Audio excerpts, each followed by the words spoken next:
नमस्कार. पुष्पाच खमंग किचनमध्ये सर्वांचे खूप स्वागत. आज आपण तीळ, गूळ, शेंगदाण्याचे लाडू करणार आहोत आणि हे लाडू फक्त 2-3 वस्तूमध्येच बनतात. अतिशय टेस्टी आणि अतिशय पौष्टिक बनतात. खूप स्वस्तामध्ये होतात आणि तेवढंच जास्त हेल्दी आहेत. त्यामुळे हे लोहयुक्त लाडू सर्वांसाठीच आरोग्याच्या दृष्टीनं खाणं खूप चांगलं आहे. तर इथे लाडू बनवण्यासाठी 1 वाटी भरून शेंगदाणे, अर्धी वाटी तीळ, पाऊण वाटी पिवळा गूळ घेतला आहे. आता सर्वात आधी आपण गूळ छान चिरून घ्यायचा आहे. आता आपण एक जाड बुडाच्या कढईमध्ये शेंगदाणे छान खरपूस भाजून घ्यायचे आहेत. आता हे शेंगदाणे एका प्लेटमध्ये काढून थंड करून घेऊ आणि त्याच कढईमध्ये तीळ भाजून घेऊया.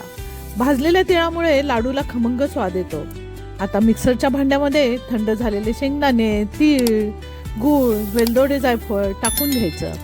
जर तुम्ही आधी गूळ टाकून बारीक केलं तर सगळा गूळ ब्लेडला चिकटतो.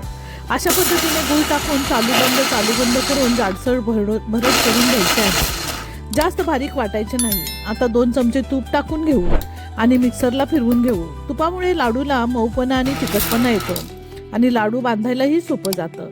हे मिश्रण लाडू वळण्यासाठी अगदी परफेक्ट झालं आहे. अशा घरगुती रेसिपी पाहण्यासाठी पुष्पास खमंग किचनला सबस्क्राईब करा. हा व्हिडिओ पूर्ण पाहण्यासाठी खाली लिंक दिली आहे. धन्यवाद.